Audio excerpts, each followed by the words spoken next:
Welcome to HortTube. My name is Jim Putnam. This is a video about ground covers. There's 10 great ground covers in this video. This is the second one of these I've put up. There was another video, part one of this, if you want to go back and look at those. But this is just a lot of great ground cover choices that are low maintenance. I want to throw in, though, when you're talking about ground covers, they can, some of them can be a little more aggressive than others. So they're not without maintenance. When you're putting, they will cover space and allow you to use less mulch, probably less weeding overall, but they'll take the space that they want to take. Some of them are more aggressive than others, and I like to point that out. When I'm talking about them in the videos, some of them will require you to tell them where they can go and where they can't go. Occasionally, I'm actually in the Ozarks right now at a very long range view back here behind the camera. Let's jump right in and talk about ground covers. Let's jump right in with 10 great ground covers you could consider using in your garden projects. There's a video before this one with 10 others, and I have lots and lots of videos on the channel over its history with lots and lots of ground cover plants if you're interested in learning more about lots of ground covers. We're going to jump right in with Percumbens nana Juniper. This one is been around forever. This plant was introduced in like the 1920s, and it's still amongst the best ground cover junipers available to our in our gardens. It lays pretty flat. This was a great one for having along a path, along a stone path or brick path or something like that, where it can just lay flat. Over time, this one will gain a little bit of height and almost bonsai itself. In fact, Percumbens nana is frequently used in bonsai projects. So it actually becomes more interesting and gnarled, and over time, over the years, it's more and more interesting. I've never torn one of these out that was really, really old. I've always left them in place and then turned them into some sort of bonsai. So you can get 10 or 15 years out of them just kind of laying really flat like this. If it gets a little taller than you want, you can cut it back, or you can just go with it and limb them up a little bit and turn them into little bonsai trees. But this is Percumbens nana Juniper. Been around for a long time, but really it doesn't, there really hasn't ever been anything released that's better than this. Next up is Pachysandra. A lot of different types of Pachysandra that can be used. This is actually the cutleaf Pachysandra, or Japanese cutleaf Pachysandra. These photos were taken over at J.C. Ralston Arboretum. This is not a space that's being irrigated very frequently. It's dry, shaded conditions. Interesting stone here, and trees growing up out of it, and just it's always full. It always looks fresh. It always looks good. Despite being in a garden, it's not particularly manicured in any way, shape, or form. Pachysandra, over the years can get pretty aggressive, and that's the thing with ground covers. I mean, I'm doing ground cover videos here. Keep in mind, ground covers at some point are going to require some maintenance. You're asking something to cover the ground, and then thinking that 10 years or 20 years from now it won't try to get further out than you had anticipated. So, at some point this will require some maintenance, but it does look great in the garden, and this is a big spot at the J.C. Ralston Arboretum where they're not having to mulch. It stays covered like this year round. Next up is Mazus reptans, or cup flower. This is a pretty aggressive spreading ground cover that has a small flower on it. I don't know that it's the showiest flowering plant you're ever going to have, but you can see it has flowers on it here when I took these photos, even into September. Great ground cover. It's not invasive, but it's vigorous. So keep that in mind. But here it is, planted at the Ralston in a spot that it's in between other things. So, it's kind of got containment by the other things that are around it. And it's doing a great job of keeping the ground covered in that area. Now, this is a great ground cover to use in a bed where you have bulbs. So if you have spring flowering bulbs, will come right up through this, bloom, die right back down to the ground, and this will stay there year round. It's a good looking ground cover. I like that lighter color green. And you can see, planted with some other, darker foliage things, how great it looks. But this one is probably pretty underused, honestly. And again, another spot doesn't have to be mulched. Next up is Fatshedra. This we can use as a vine or a ground cover. So here it is being used as a ground cover, very non-aggressive. This is a combination of ivy and Fatsia, but it's nothing like ivy, not even a little bit. It will work as a ground cover. It's not enthusiastic as a ground cover, which, you know, is probably perfect for some folks. You can put this behind a wall and let it just kind of, you know, fall down over the wall a bit. This one's probably been planted for a while, and again, it's not covering a tremendous amount of space. Variegation's beautiful. It's maybe covering, you know, 6 square feet as you're looking at it here. So if you're looking for something, you know, to cover a spot on the ground, have something really low, this one's a great one. It's going to need some shade. It's not the most cold hardy thing in the world either, but it's just a fantastic evergreen ground cover, or it can be tied up like I've done at the house into a vine, but it has to be supported as a vine. Whereas it can be planted and allowed to, you know, grow on the ground like this. And again, in a very non-aggressive fashion. It's not in a hurry. You can control this one any size you want to keep it. I'm going to combine two together here. What you're looking at under that rock is the Dwarf Golden Sweet Flag. You can see how, you know, it's really tight clumping grass-like plant. It tends to lean kind of toward one side. You can tuck it up under rocks, tuck it into retaining walls, pretty much anywhere you want in a you know, part shaded space.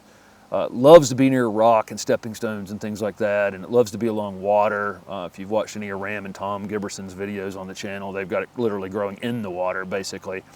And I wanted to combine that with the regular sweet flag here, golden sweet flag, which you can see is quite a bit taller, but you see the combination of the two, one under the rock and then one to the left of it, up taller. They just look absolutely fantastic together, and it looks like it's really, you know, well planned to have them both growing together. One is going to get more like 10 to 12 inches tall, something like that, and the other one 4 or 5 inches tall. But that is the golden sweet flag, dwarf golden sweet flag, and the regular golden sweet flag. Just really, really interesting ground covers for between stepping stones, rock walls, waterfalls, any place that in moist shade conditions. Next up is Alyssomachia, and this is one's called Persian Chocolate, or Persian Chocolate Moneywort. Gets small yellow flowers on it, evergreen ground cover, really dense growing habit.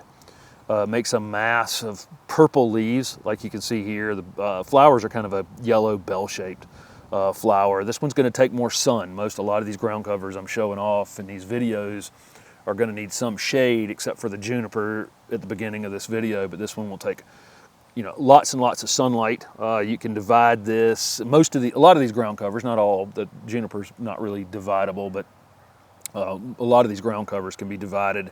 This one can be divided spring or fall. Medium moisture is fine. Really very easy plant to have in the garden. These photos were taken at the Ralston Arboretum. Not a lot of maintenance going on these. It's just a really dense, matted ground cover. It's a great choice for filling in between shrubs and perennials. This is a ground cover, probably should have gone in the first video if I was making a video of popular easy ground covers. This is Creeping Raspberry, and you can see how full, you know, this is in a you know, little corner spot where two sidewalks are coming together, just incredibly full. Easy ground cover. You'll see this one out in quite a bit of sun, but more often, you know, in shadier spaces.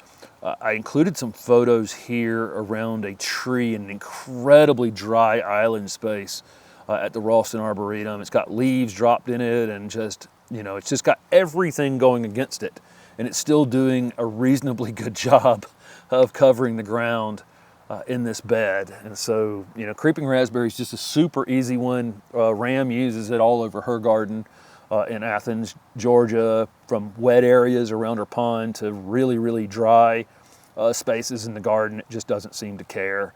Pretty reasonably easy to control. It will go where it's going to go, and so, you know, if you don't want it someplace, you need to stay on top of it. But really a very easy evergreen ground cover that, you know, is very adaptable to a lot of different kinds of spaces. So I definitely want to include Sedum in this second video.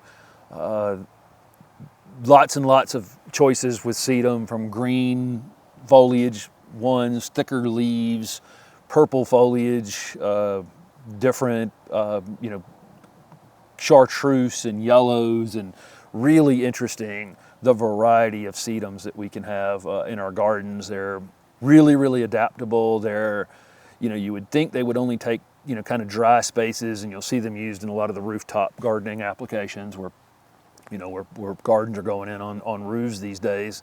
But, you know, I've got them in more moist conditions at the house in a few spots, and they, you know, absolutely thrive. All different kinds of choices here for sedum. And, you know, they're very quickly, you know, this is another one. There's a few of these out there, you know, that can really get to growing pretty quickly. So, you know, choose a spot, you know, carefully where you know it can't go very far from where you're putting it. You know, I wouldn't put this right up against the woods, you know, or right up against a space where it's just going to take over a bed. Here it is tucked up against, you know, a sidewalk on one side and a few ornamental plants behind it on the other, where it just really can't get away, and it can't go into really deep shade. This one's definitely going to be for more sun. So, you know, picking a spot for it where it's going to kind of naturally be contained is probably something to think through. This is a variegated Asiatic Jasmine called Hatsoyuka. One of my absolute favorites. I see this more and more planted in people's gardens. I included an Asiatic Jasmine in the last video, but this is a particular named variety, and you can see the color changes in all the new growth during the season. That new growth is kind of a pink color, and then a variegation behind that, and then it kind of settles into a variegated leaf that's, you've got more green in it than variegation. Absolutely great for covering the ground. It's another one that can, you know, it'll go where it can go. It definitely wants to cover the ground. It does a pretty good job of that. So at some point you will have to, you know, add some control to it. But it's such a beautiful pop of color every time I see this in the garden. I did include a really low growing Selaginella or club moss in the first video, but I wanted to include Selaginella braunii in this video. This is one I have at the house, and really, really love this ground cover. Actually took these photos at Ram and Tom Giberson's house. At different times of the year, you're going to have kinds of bronzy coloration in it during cooler times or drier times when the plant's slightly stressed. When it's actively growing, it's really vibrant green, kind of lighter green new growth. And it's a very non-aggressive ground cover. Slowly but surely it'll get a little bit bigger each year. It'll go where it wants to, where it can go. Probably best in slightly moist shade conditions. Really, really love this plant. It's super, super soft to the touch, and also very, very underused. There's a lot of species of Selaginella, and this is the second one that's shown up in these 2 ground cover videos I've done. I'll probably end up including more in future videos. So thank you guys so much for following along with the channel. Over on my website, I have a series of videos called the Learn to Garden video series that you can purchase one time and you own it forever. I'm going to continue to add content to it for another year. There's a discount code below this video if you're interested in signing up for the Learn to Garden video series. Thanks for watching.